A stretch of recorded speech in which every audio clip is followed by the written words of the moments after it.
मैं धनंजय गुप्ता आपका स्वागत करता हूं आज एक नई वीडियो में।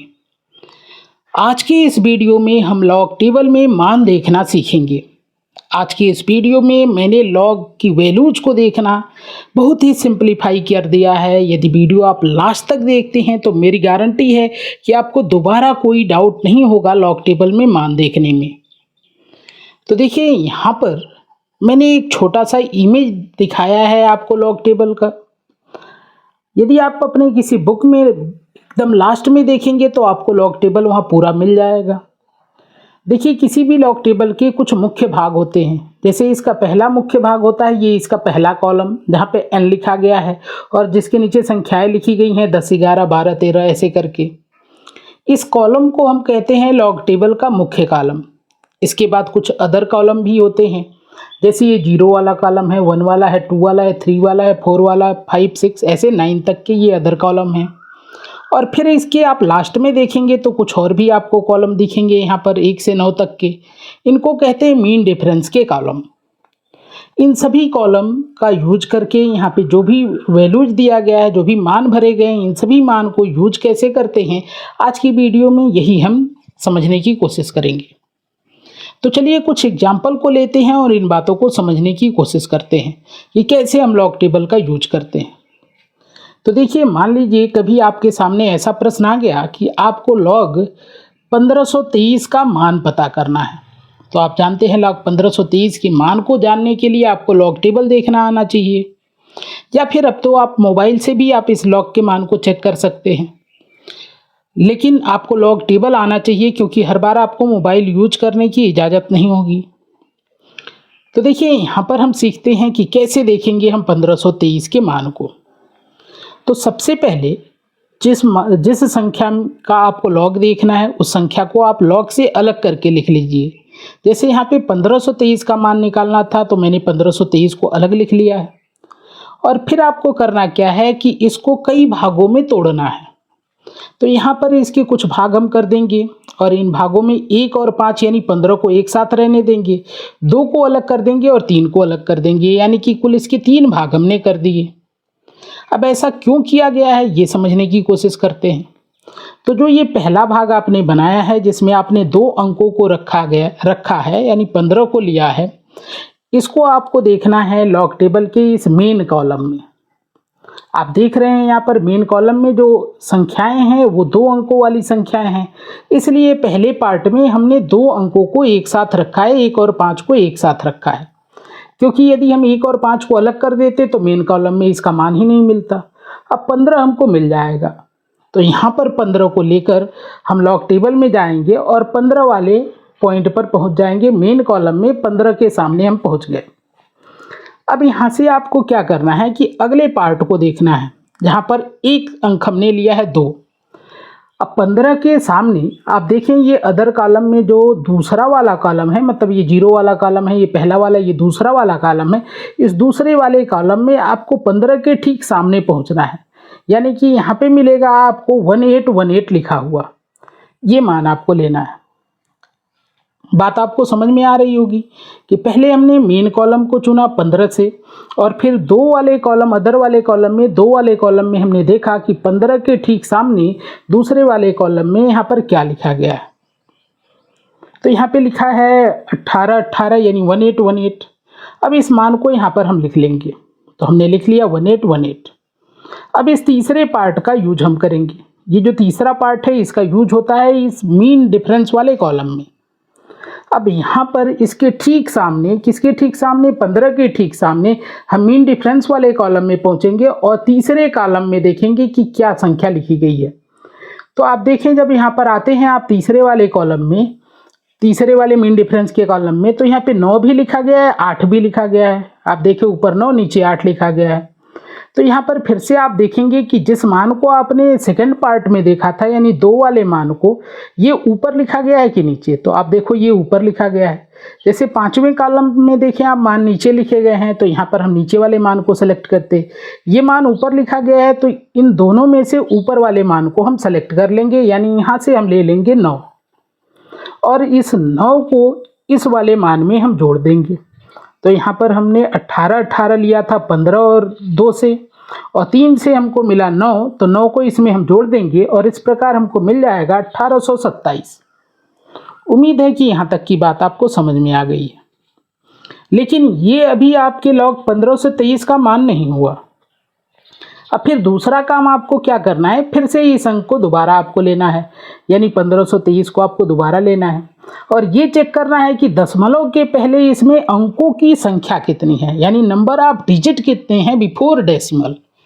तो देखो यहाँ पर दशमलव तो लिखा नहीं गया है, तो हम चाहें तो लास्ट में दशमलव लगा सकते हैं। अब दशमलव के पहले यदि बात करें तो 1 है, 5 है, 2 है और 3 है, यानी कि कुल 4 अंक हैं। यहाँ पे मान को नहीं देखना है, अंकों की संख्या को देखना है। तो दशमलव के पहले अंकों की संख्या है 4 और इसमें से आपको 1 घटाना होता है। तो यहाँ पर आपको एक फार्मूला ध्यान रखना है कि दशमलव के पहले जितने अंकों की संख्या हो उसमें से हमेशा 1 को ही घटाना है। 1 घटाने के बाद आपको मिल गया 3। दशमलव के पहले अंकों की संख्या थी 4, इसमें -1 किए तो आपको मिल गया 3। अब इस 3 को क्या करना है, आपको ये जो मान प्राप्त हुआ है इसके आगे लिखना है और इसके बाद दशमलव लगाना है। यानी कि इसके आगे हम 3 लिख देंगे तो ये हो जाएगा 3.1827। तो ये हो जाएगा 3.1827। हमने क्या किया, इस 3 को इस मान के आगे लिखा और इसके जस्ट बाद दशमलव लगा दिया। तो इस तरह ये मान हमको मिल गया और यही मान हो जाएगा आपके लॉग 1523 का मान। तो इस प्रकार लॉग 1523 का मान हमको प्राप्त हुआ 3.1827 और ये हो गया हमारा आंसर। उम्मीद है कि पूरी बात आपको समझ में आ गई है। अब हम क्या करते हैं, इसको थोड़ा सा और प्रैक्टिस करते हैं एक दूसरे क्वेश्चन से। तो दूसरा क्वेश्चन हम एग्जाम्पल के रूप में ले रहे हैं कि लॉग 1848 यानी 1848 का मान निकालना है। तो करना क्या है, आप जान चुके हैं कि पहले आप इस संख्या को ले लेंगे और इसको स्प्लिट कर देंगे। पहले भाग में आप 2 अंकों को रखेंगे, दूसरे भाग में 1 को और तीसरे भाग में 1 को। अब ये जो पहले भाग के 2 अंक हैं इनका मान आप देखेंगे, इसको आप चेक करेंगे कि ये कहाँ पे दिया गया, इस मेन वाले कॉलम में। तो मेन वाले कॉलम में 18 यहाँ पर दिया गया, इसको मार्क कर देते हैं। अब फिर दूसरे वाले भाग से आपको क्या करना है कि ये जो अदर कॉलम है यहाँ पे चौथे वाले कॉलम में आपको जाना है और 18 के ठीक सामने जाना है, यानी कि यहाँ पे लिखा मिलेगा आपको 2648। देखिए यहाँ पे मैंने हाईलाइट भी कर दिया, थोड़ा जूम करके भी आपको दिखा देता हूँ। तो 2648 लिखा है। तो ये दूसरे वाले पार्ट से हमने मान को ले लिया, जो मान प्राप्त हुआ इस मान को यहाँ पर हम लिख लेंगे। अब यहाँ पे जो तीसरा भाग है जो 8 है, इसका मान हम देखेंगे इस मीन डिफरेंस वाले कॉलम में। तो इसी 18 के ठीक सामने हम जाएंगे और यहाँ पे 8वें वाले कॉलम में जाएंगे। तो देखिए ये 8 वाला कॉलम है और 8 वाले कॉलम में यदि हम लोग इसके सामने पहुँच रहे हैं तो हमको मान मिल रहा है 19 और 18, 2 मान मिल रहे हैं। और मैंने बताया कि इसमें से आप किस मान को यूज करेंगे, तो आप देखेंगे कि जो मान आपने देखा है ये ऊपर है। आप देखो यहाँ पे 5 वाले मान, 6 वाले मान ये सब नीचे लिखे गए हैं, लेकिन 4 वाला ये मान, चौथे कॉलम वाला मान ये ऊपर लिखा गया है। तो इसमें से ऊपर वाली वैल्यू को यूज कर लेंगे हम, यानी कि 19 को यूज कर लेंगे। तो चलो इसको हम हाईलाइट कर देते हैं यहाँ पर। तो यहाँ से 19 हमको मिल गया। अब इस 19 को इस मान में हम जोड़ देंगे। तो यहाँ पर हमने क्या किया, जो हमको मिला था 2648, इसमें धन 19 कर दिया और इस प्रकार हमको मिल गया 2667। उम्मीद है कि बात आपको समझ में आ गई है। अब फिर से आपको अपनी संख्या पे जाना है और देखना है कि दशमलव के पहले कितने अंकों की संख्या है। तो दशमलव के पहले यहाँ पे 4 अंक हैं, तो 4 लेंगे और इसमें से 1 को घटा लेंगे, इस प्रकार 3 मिल जाएगा।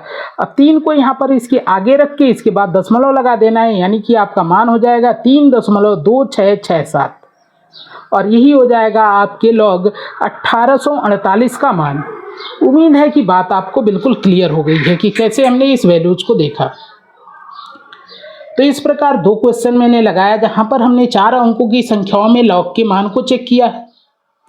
अब हम कुछ और भी क्वेश्चन सॉल्व करते हैं जहां पर हम 3 अंकों वाली संख्या लेंगे, 2 अंकों वाली संख्याएं लेंगे।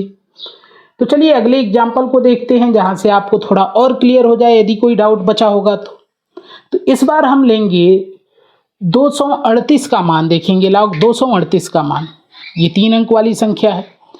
प्रोसेस सेम वही है जो आपने पहले 2 एग्जाम्पल में किया। यहाँ पर हम क्या करेंगे कि सबसे पहले इस संख्या को लेंगे और इस संख्या को स्प्लिट करेंगे। तो इस संख्या में 3 ही अंक है, तो इसको स्प्लिट हम करते समय 4 अंक की संख्या बना लेते हैं। तो यहाँ पे पॉइंट लगा के हम 0 लिख सकते हैं ताकि इसके 3 भाग हम कर सके। आप जानते हैं कि पहले भाग में 2 अंकों को लेना है यानी 23 हो जाएगा, दूसरे भाग में 1 अंक लेंगे 8 और तीसरे भाग में भी 1 अंक को लेना है 0। यहाँ पे दशमलव को अभी हम इग्नोर कर देते हैं। उम्मीद है बात आपको समझ में आ रही है।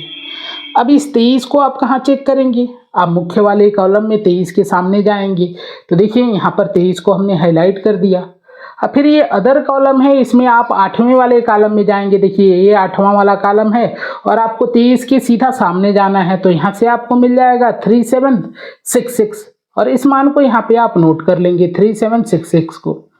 अब देखिए मीन डिफरेंस वाला जो काम है ये 0 वाले कॉलम में जाना है। आप देख रहे हैं मीन डिफरेंस वाले कॉलम 1 2 3 4 5 6 7 8 9 है, 0 का कोई कॉलम ही नहीं है, यानी यहाँ से मीन डिफरेंस का कोई मान मिलने वाला नहीं है क्योंकि 0 वाला कॉलम ही नहीं है। तो इसमें किसी संख्या को जोड़ने की ज़रूरत नहीं पड़ेगी। आपको ध्यान होगा कि हम जोड़ते उसको थे जो मान हमको मीन डिफरेंस वाले पार्ट से मिलता था। तो मीन डिफरेंस वाले पार्ट में 0 वाला पार्ट है ही नहीं, 0 वाला कॉलम है ही नहीं, तो कोई मान नहीं मिलेगा, यानी इसमें कुछ जोड़ा नहीं जाएगा। उम्मीद है बात आपको समझ में आ गई है। लेकिन अभी ये आपका आंसर नहीं हुआ। अगला काम आप क्या करते थे कि फिर से आप अपनी संख्या पे जाएंगे और ये चेक करेंगे कि दशमलव के पहले कितने अंकों की संख्याएं हैं, यानी दशमलव के पहले कितने डिजिट्स हैं। तो दशमलव के पहले 3 अंक है, तो 3 में से आप 1 घटा लेंगे तो 2 प्राप्त होगा। अब 2 को आपको क्या करना है, इसके आगे लगा के इसके बाद दशमलव लगा देना है। इस प्रकार आपका मान हो जाएगा 2.3766 और यही आपका आंसर हो जाएगा। उम्मीद है ये क्वेश्चन आपको समझ में आ गया है। तो चलिए कुछ और भी क्वेश्चन लगाते हैं। तो देखिए इस बार हम लॉग 34 यानी 34 का मान देखेंगे। तो इस बार जो हम मान ले रहे हैं वो 2 अंकों वाली संख्या है। तो सबसे पहले आपको वही काम करना है, आपको इस संख्या को अलग करके लेना है।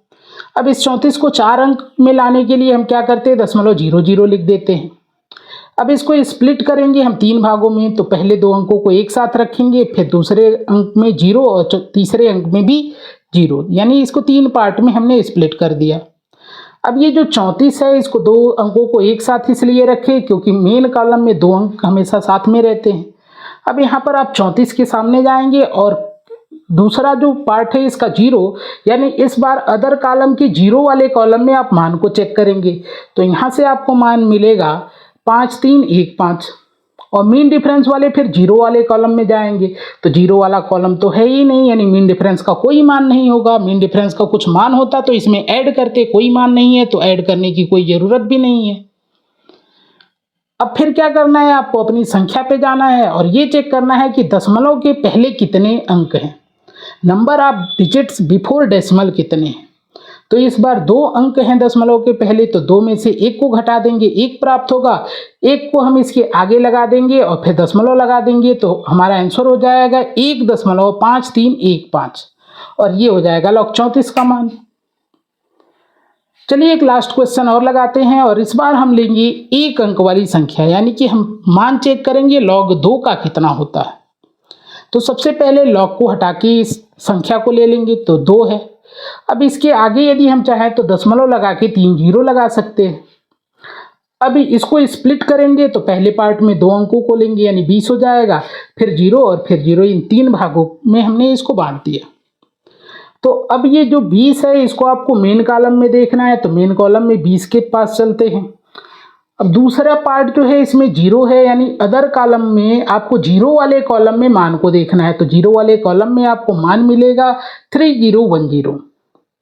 अब फिर मीन डिफरेंस वाले पार्ट को देखें तो 0 है, मीन डिफरेंस में 0 वाला कोई कॉलम ही नहीं है, यानी कि मीन डिफरेंस का कुछ मान नहीं मिलेगा। अगर कोई मान होता तो इसमें जोड़ते, कोई मान ही नहीं है तो कुछ जोड़ने की भी ज़रूरत नहीं है। लेकिन अभी ये आपका आंसर नहीं हुआ, फिर वापस आपको वही काम करना है, आपको अपनी संख्या पे जाना है और देखना है कि दशमलव के पहले कितने अंक थे। तो यहाँ पर दशमलव के पहले 1 अंक था। आप ये नहीं देखेंगे कि दशमलव के पहले 2 है, हमने कहा कि आप दशमलव के पहले चेक करेंगे कि अंकों की संख्या कितनी है, यानी number of digits before decimal आपको चेक करना है। तो 2 संख्या है, ये तो दो तो मान है, लेकिन यदि इसकी संख्या देखें तो 2 एक अंक है, तो इसलिए 1 - 1 तो आ गया 0। 0 को इसके सामने लगाएंगे और फिर दशमलव लगा के इस मान को लिख देंगे, तो 0.3010 ये हो जाएगा log 2 का मान। तो इस प्रकार मैंने कुछ क्वेश्चंस के माध्यम से आपको लॉग टेबल देखना सिखाया है। आप 2-4 क्वेश्चन खुद से प्रैक्टिस कर लें, मेरी गारंटी है दोबारा कभी आपको लॉग टेबल देखने में कोई दिक्कत नहीं होगी।